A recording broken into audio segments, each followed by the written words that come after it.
This episode, we're going to get into boobs and culture. Tantric stuff. That's some nasty stuff right there. Into our culture and society, like how does that change for them? Like if you're used to, the females covering up, for example, and they come over here. Meanwhile, people over here talking about free the nip. No, they had the opportunity to cover up, conceal the nip. And I know some parents or older generations are more traditional in that sense and don't want that to take place. Another patriarchal society gone wrong. Right. When has it ever gone right, though? That's how we ended up here. This was imposed on a lot of different lower caste communities. Stay up for most of them. You mean East? We the West world. Okay, yeah. That's what I said. Y'all just need to cover up. Yeah. Yeah. I wonder what bra shopping and stuff is like in those regions, because those aren't. I just don't feel like those are popular regions for lingerie.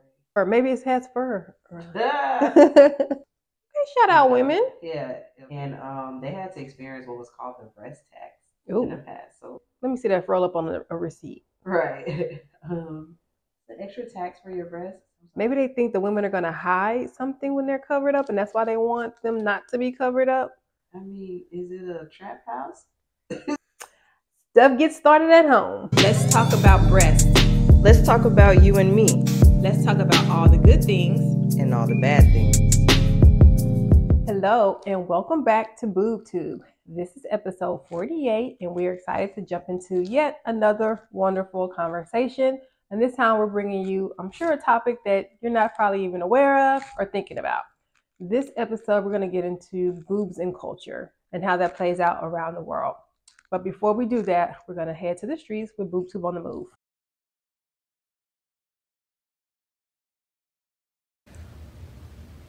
How do breasts play into culture? Or what role? What role? Sensual. Sensual. What cultures tend to highlight breast? I would see more in African American because the busts are bigger and it's limited as far as being able to find something to actually support bigger breasts. All right. I wasn't prepared for sensual. That was an interesting response, but okay, I'll take it. Maybe it evokes some kind of senses. Breast. Tantric stuff. Yeah, but I can see that perhaps depending on the culture. Yeah.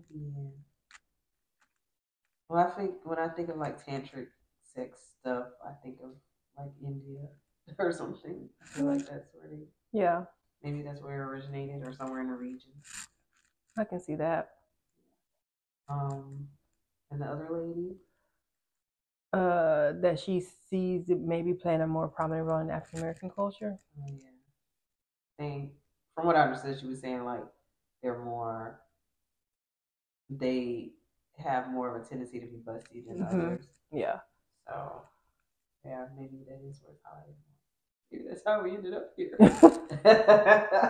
And culture can mean different things to different people. Right. I mean, apparently, like what we're probably going to get into more is like more globally, and then culture within just the U.S. is going to have its own. There are different cultures within the U.S. that are going to have specific. Right. That's true. All the subgroups. Yep. I feel like as an American culture, when it comes to breasts, obviously they're like over sexualized, and women tend to emphasize them more to bring more attention to them and stuff with cleavage and different tops. So that's pretty normal for American culture. Makes me wonder though, like when you have people who migrate here, enter into our culture and society, like how does that change for them? Like if you're used to, the females covering up, for example, and they come over here. So yeah, I can imagine like when people come here and they're used to modesty and then they see lack of modesty. Very much so. What that might be like.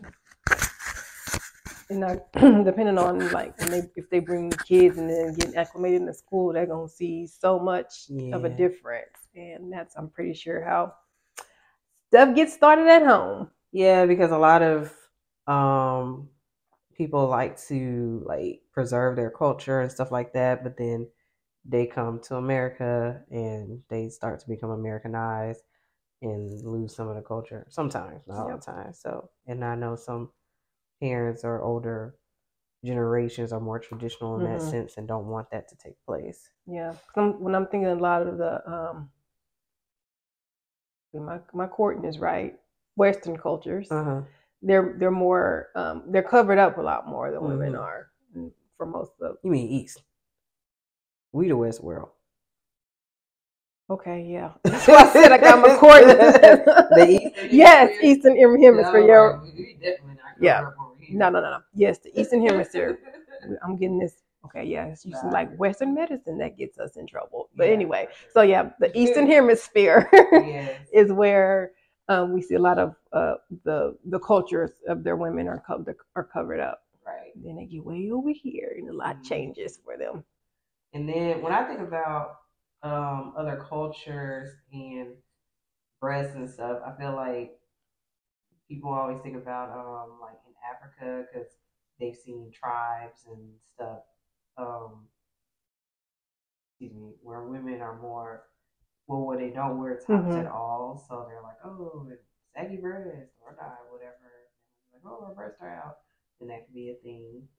But then also that's in the Eastern Hemisphere, so you have a lot of people that are Muslim and they cover up more. Yes. And even if they're not Muslim, like you still have some more people that cover up more out there than we may do here, in America. And in other areas, I think, let's see, if we think about like Central South America, that's where I think of. They have, the stereotypical like, oh, the spicy Latina. Yeah. So I feel like her breasts tend to be accentuated in that type of Latina woman, but like obviously not stereotyping that all women in Central and South America are like that because they're definitely not. No. Yeah. So you definitely have different points of the world where you'll have, like, okay, cover up here, or be free over here. Yeah, for sure. Like, oh, you going on like certain trips? It's like, is this gonna be like a hot girl trip or something? Like, sure, like you could wear something real nice, but other trips is like, we'll go ahead and cover up. You don't need to show nothing. Because you will definitely stand out like a sore thumb if you are not aware of the culture and what their dress and modesty consists of. That happened to me in Kenya, and I didn't realize how like conservative they were, and most people there are Muslim. But when I was there, I had on some pants and some sandals, but I had like a little crop top, like a loose crop top, and I did realize like there's some kids on a field trip at the museum, and they're just like in awe. And then I think they were like yelling.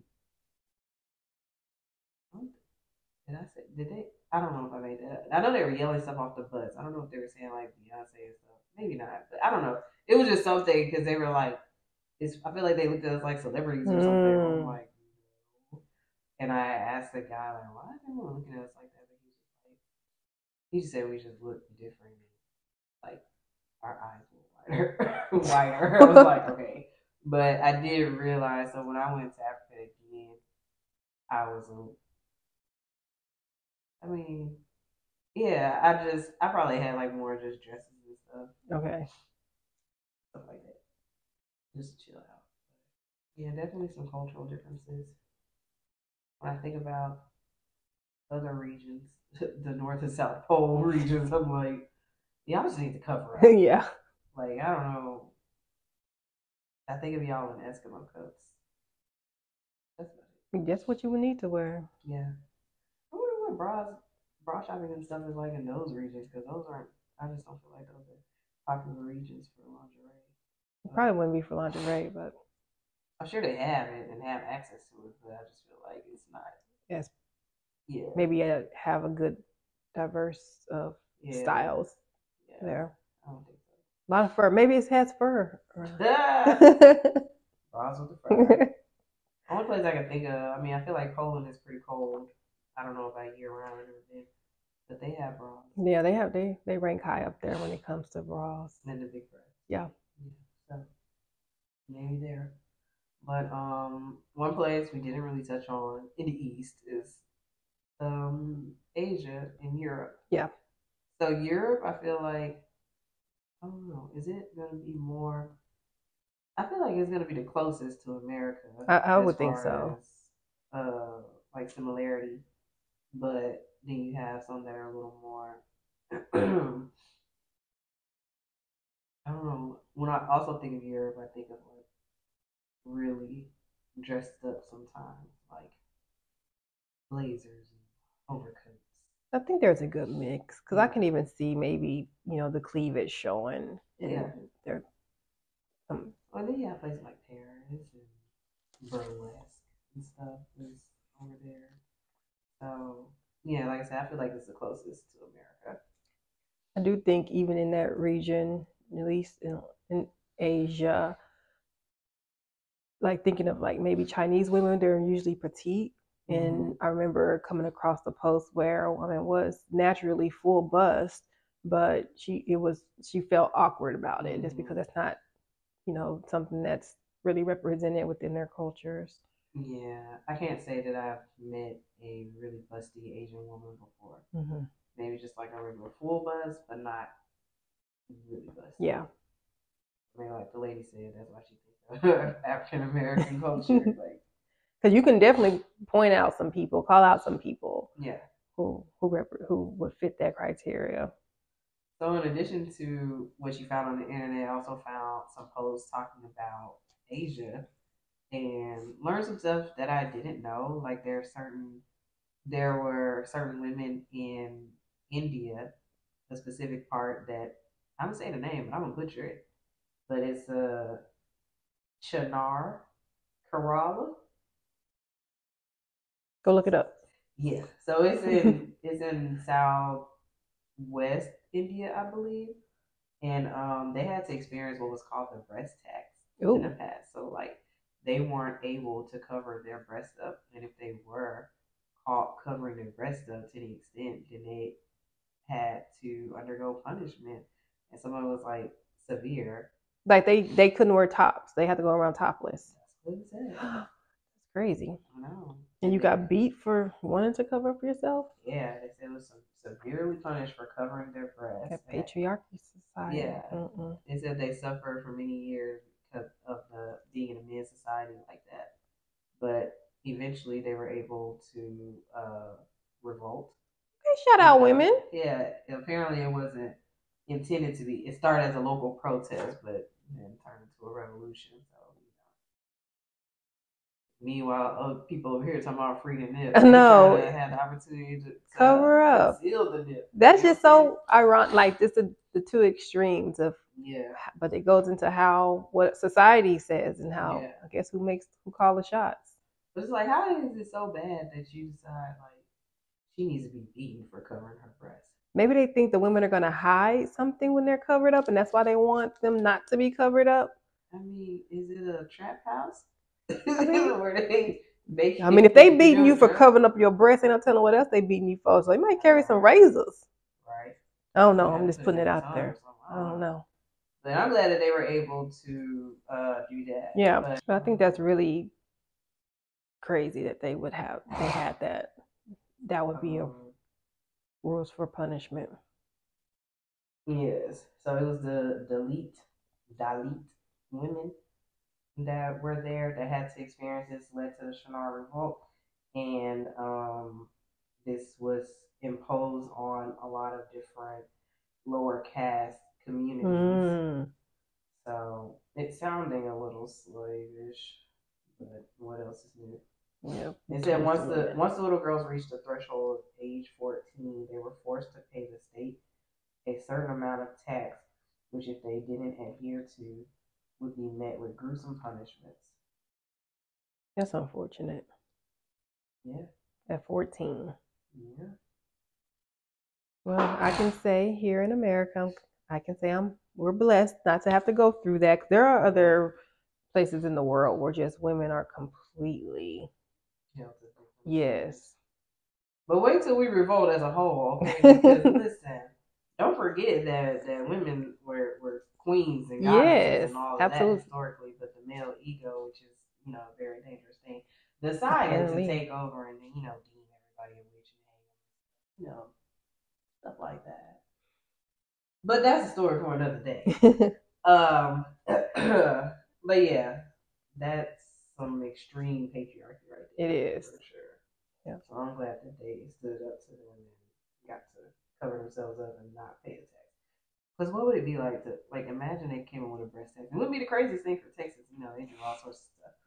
But just imagine that. I'm like because you're born a woman or you have and how would that work? Because we have transgender people. Pay up. Cause you got breasts now. What if you a man with large breasts? Like how they gonna determine? Yes. Pay up. What would that breast tax look like? I don't even know, but that is just so unfair. Like you can't control certain aspects of your body. No. Why would you be taxed for that? Or even punished for covering your breast.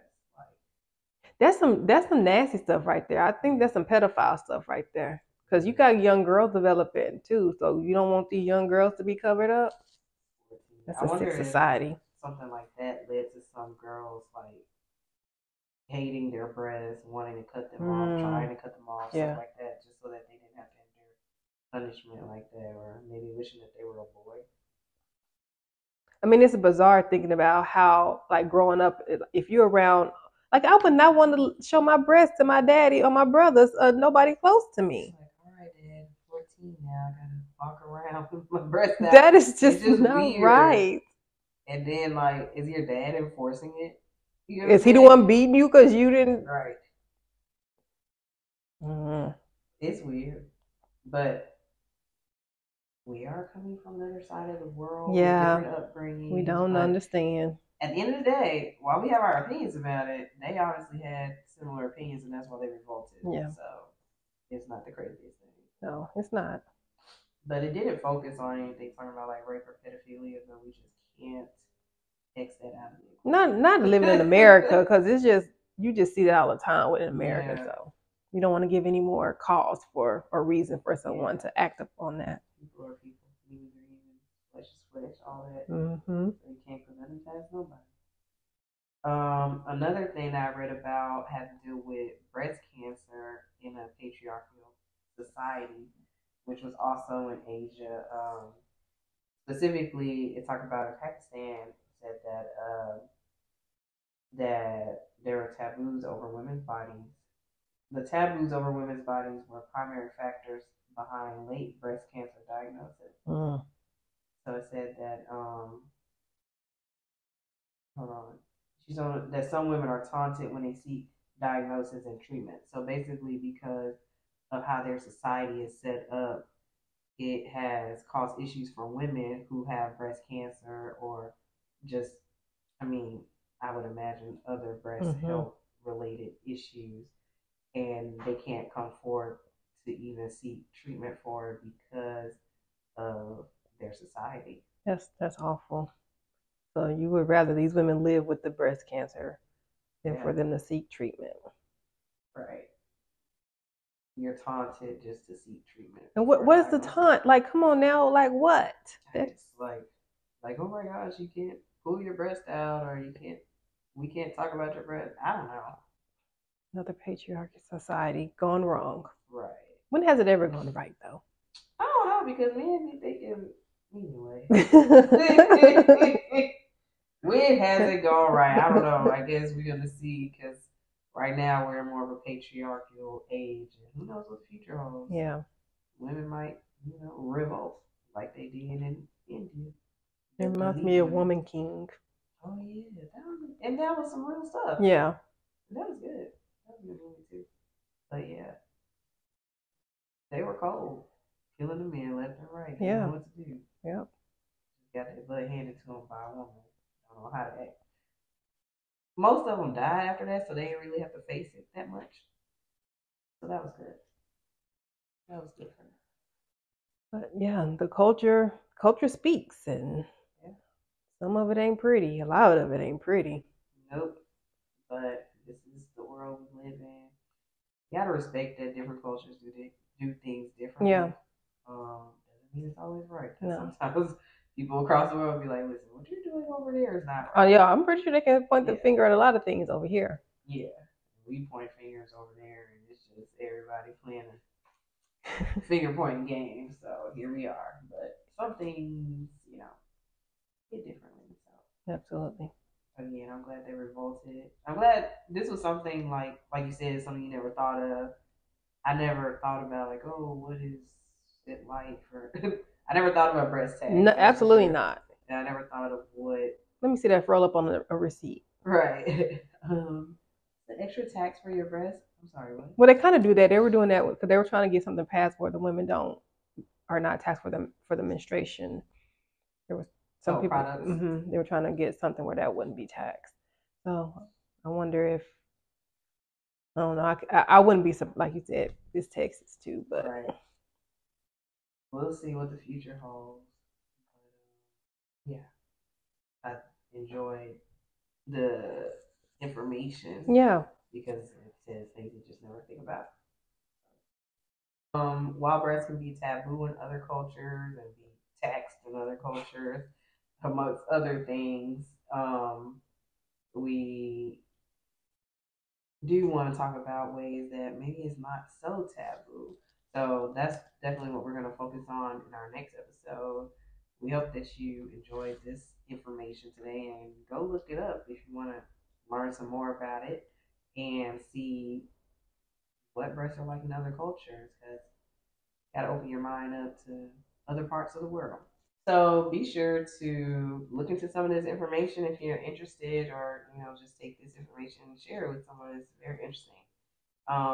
We do hope that you tune in with us next time, not next week, the week after next. So next time, as we talk about ways that maybe it's not so taboo, and make sure that you are liking, sharing, following, subscribing, all of that. Support us on Patreon for as low as $1 a month. And you can also support us at boobtubepodcast.net with our merch. So see you